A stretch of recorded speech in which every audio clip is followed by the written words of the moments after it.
Hey everyone, it's Richard Metal Fan here. May the 4th be with you. Yeah, I know I made like a funny Star Wars joke because it's May the 4th, but I decided to bring you guys an old school album review, and we're going to be looking at an album from, well, one band I loved when I was a teenager that sometimes like them a little bit, well, mostly their first couple records and of course their most recent album, but yeah, and as you can see by the title, we're going to be talking about Overcome by All That Remains. This is the band's fourth album released in 2008 under Prosthetic Records. Now, this album, of course, follows up their previous album, 2006's The Fall of Ideals, which in my opinion is still their best album to date. But with this album, compared to The Fall of Ideals, I feel like Overcome is like the next step for All That Remains. It pretty much kind of like what kind of got All That Remains sort of mainstream, if you want to say it, with their song 2 weeks, which is arguably their best song to date. And I remember hearing in one interview that they were afraid to put out the single initially because it kind of like lacked like harsh vocals, or I think it's just can't even speak today. It just has mainly just clean vocals or just all clean singing throughout the entire song.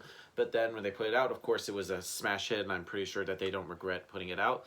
And this album, I mean, it's definitely is a little bit different. It's still an aggressive album, but they also have like different elements of like more softer elements and more melancholy elements. And this album, they had a little bit of a lineup change. On the previous album, The Fall of Ideals, they had a different drummer, Shannon Lucas, who would later go and play with Black Dahlia Murder and stuff. On this album, they had Jason Costa on drums, who had also used to play for another Massachusetts metalcore band, Diecast.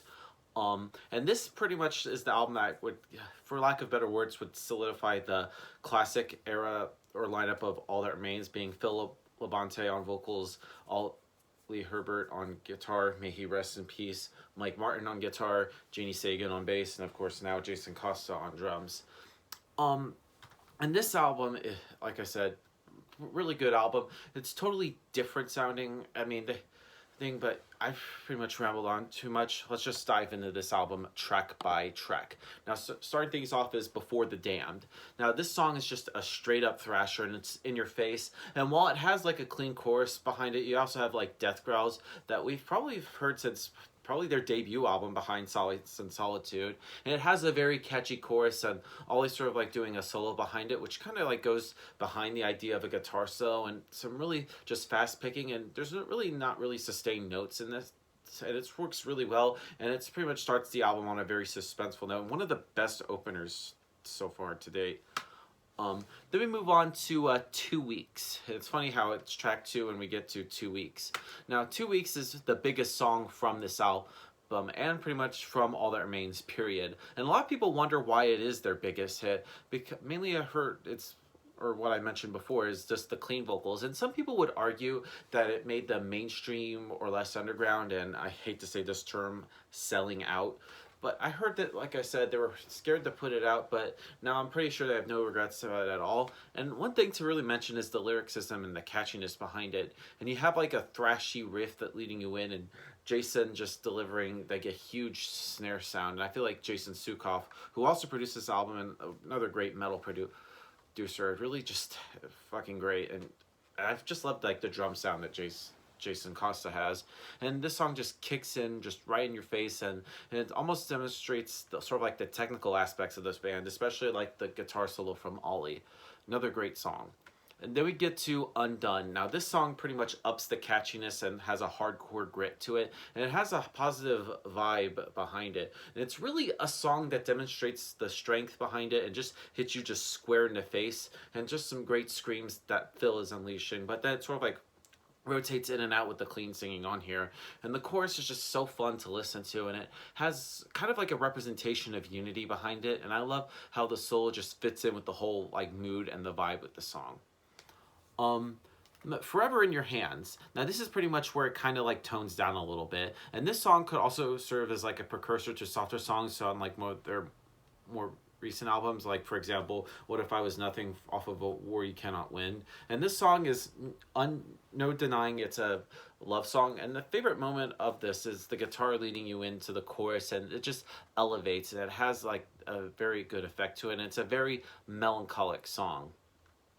And then we get to another one of the well-known songs on here, which is Chiron. And then now this song is the next looked track on here. It's kind of similar to 2 Weeks, and this song really just honestly deserves more than what I expected. Or I wish it would have been more well-known like it was with 2 Weeks.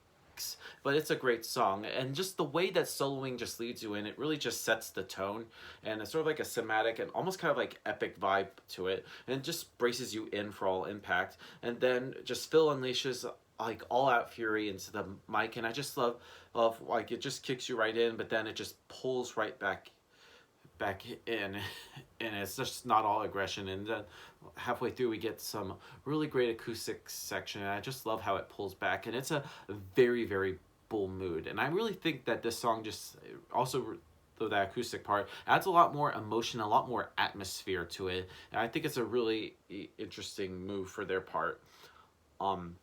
Then we move on to the next song on the album, which is called Days Without. Now, this song is a very overlooked All That Remains song, or just pretty much in their entire catalog, period. And the guitar solo that leads you in kind of gives you like a feeling of like being on a road trip. And it pretty much does return to like a structure like any metalcore formula would, which has some really great aggressive verses and a very melodic chorus, but it's just so catchy. And the way that the clean vocals harmonize into the chorus is just so mesmerizing to listen to. And then we get to A Song for the Hopeless. Now, this song is just a complete 180 turn from Days Without, and it has an acoustic build into it, and it just still gives me goosebumps nearly 13 years later after this album was released. And then the way that Phil delivers just harmonizing vocals is amazing, and then it just picks back up with the aggression, and it's while it is sort of like heavy, and it still has a melancholy vibe to it, and then there's just the clean singing just comes in, and this song is just probably the darkest song on here.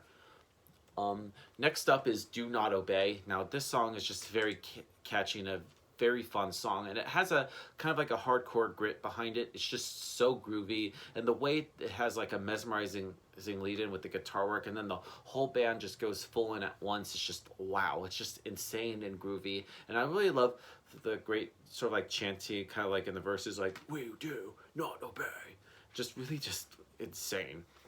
Then the next two songs, which I kind of would say a lot of people would say that they kind of stick with a formula to say, and I could understand why. It's a fair point.